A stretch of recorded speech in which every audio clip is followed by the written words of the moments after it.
আপনারাই বলুন, আপনার ছেলে মেয়ে ফ্যামিলি আপনার বাড়িতে যদি, আর এখানে তো থানসাইকে আক্রমণ করছে, অদ্ভুত। এবং আপনারা জানেন উদয়পুরের কি ঘটনা হয়েছিল, সেখানে চাকমা একজন ছিলেন, সেই চাকমা অফিসারকে তাকে এখান থেকে হটাতে হবে। এখানে মাননীয় মন্ত্রীজি এখানে আছেন, আমি বললাম আমি উনাকে হটাবো না, কারণ উনি কোনো দোষ করেননি, কিন্তু ওই হাতি দিয়ে গুড়া দিয়ে গেছেন, উনাকে সরাতে হবে, কথা বলতে হবে। আরে এটা কি মগের মুল্লুক নাকি? আমি করিনি। এবং সেখানে পরের দিন কি করেছেন, সে তালা নিয়ে গিয়ে সেখানে ডিস্ট্রিক্ট ম্যাজিস্ট্রেটের অফিসে তালা মেরেছে, আপনারা সবাই জানেন। একজন তখন থানসার কথা মনে পড়েনি, থানসা আপনাদের বিকাশ দেববর্মা, উনি থানসা না? উনার গাড়িতে উনার বাড়িতে আক্রমণ করেছেন। আপনারা কালকেও আমাদের একজন ক্যান্ডিডেট এ মজির উপর আক্রমণ করেছেন, সে থানসা না? তাহলে থানসার কথা কি করে বলছেন আপনি? একের পর মানুষ বুঝে গেছে এদেরকে গুন্ডামি দিয়ে আমাদেরকে আটকাতে পারবে, আর যত বেশি আক্রমণ হবে তত বেশি কিন্তু আমরা শক্তিশালী হব। বন্ধুগণ, আমি বারবার বলছি, বুঝতে পারছেন না ভারতীয় জনতা পার্টি কত বড় শক্তিশালী পার্টি? সারা পৃথিবীর মধ্যে, ভারতবর্ষে তো বটেই, সবচেয়ে বড় পার্টি যদি হয় সেটা ভারতীয় জনতা পার্টি।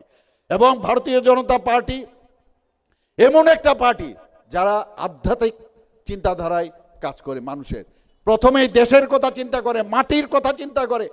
মাননীয় প্রধানমন্ত্রীজি কি বলছেন, মেরা মাটি মেরা দেশ। কে বলবে এইসব? এখানে তো লুট করার জন্য বসে থাকে। আর এখানে মাননীয় প্রধানমন্ত্রীজি বলছেন যে মাটি দিয়ে আপনারা হাঁটছেন, প্রথমে এই যে বন্দে মাতরম বললাম, বন্দে মানে কি? মানে নতজানু হয়ে মা, আমার যে মাদারল্যান্ড, তাকে সম্মান করো আগে। এই কথা কোথায়?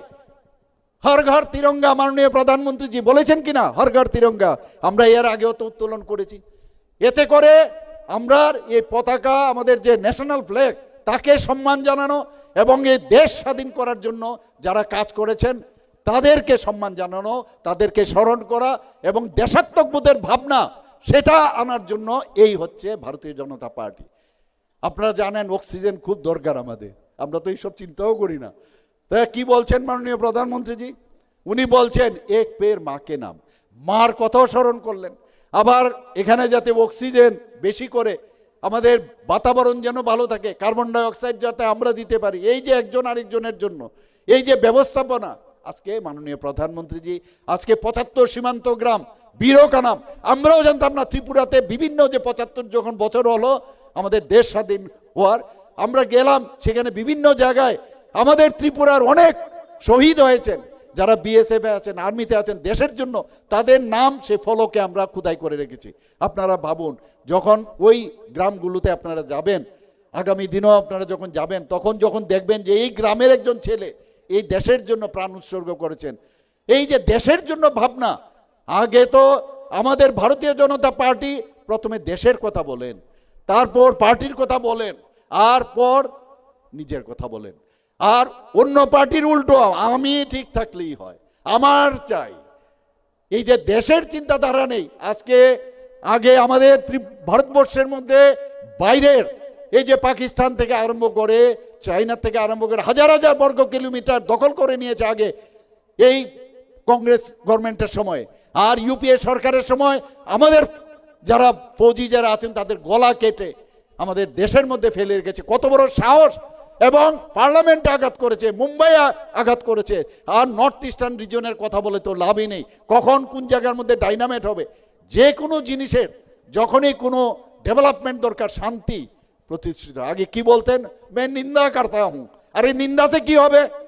আর মাননীয় প্রধানমন্ত্রীজি কি বলছেন, এয়ার স্ট্রাইক, সার্জিক্যাল স্ট্রাইক, এবং শেষ পর্যন্ত অপারেশন সিন্দুর যখন বললেন এবং গান্ধী ময়দান থেকে যখন উনি আওয়াজ দিলেন, मैं किसी को छोड़ूंगा नहीं, যখন এই কথাটা বললেন, আর আমরা ভাবলাম কবে কখন হবে। 26 জন নিরীহ যে পর্যটককে মেরেছে, ওদের ধর্ম দেখে দেখে মেরেছে, আমাদের বোনদের যারা হাজবেন্ড ছিলেন, আমরা সবাই জানি। আর কি নাম দিলেন, অপারেশন সিন্দুর।